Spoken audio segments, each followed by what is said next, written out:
Afiase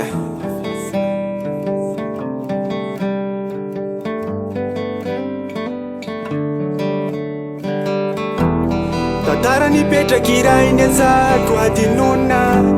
Nizaly mba nitalao mbe mba hodiavinao Enao nefa nampifilafila de nivona Nanamafyata mireny saolavinao Efa niafiany aho efa mba niaritra Na dedeo azy reo filafilanao Fitiavako anao niavoza be lasa niaritra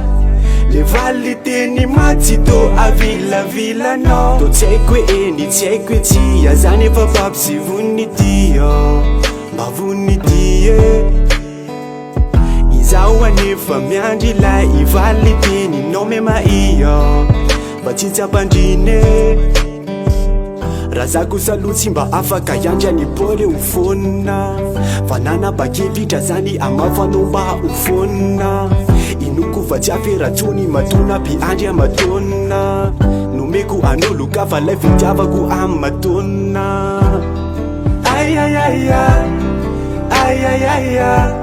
Zatsy mahandry tsony fefa ela lotre Ekeko fana maya ilay fitiavako anao Kanefa raha mitady afaza inoko fa tsy adisoko e Efa namafanao za elako tsy niaminao fa Rehefa tsy ho raisinao ve tsy aloby menolo ka fa Ilay fitiavako fa tsy mahandry Tsy mahandry Za tsy mahandry Aza omenao tsy nizarana madika be tsy fa Za tsy mahandry anao fa ela lotre Ekeko fa zety olo mahandry Kanefa za efa sasatriny miandry Nenao ko za efa tafa otre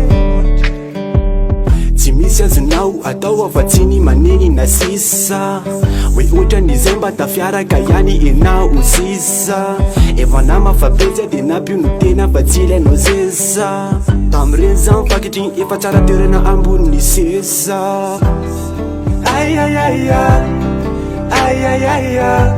Za tsy mahandry tsony fefa ela lotre Ekeko fana maya ilay fitiavako anao Kanefa raha mitady afaza inoko fa tsy adisoko e Efa namafanao za elako tsy niaminao fa Rehefa tsy ho raisinao ve tsy aloby menolo ka fa Ilay fitiavako fa tsy mahandry Tsy nahandry Za tsy mahandry Ayayaya Ayayaya Za tsy mahandry tsony fefa ela lotre Ekeko fana maya ilay fitiavako anao Kanefa raha mitady afaza inoko fa tsy adisoko e Efa namafanao za elako tsy niaminao fa Rehefa tsy ho raisinao ve tsy aloby menolo ka fa Ilay fitiavako fa tsy mahandry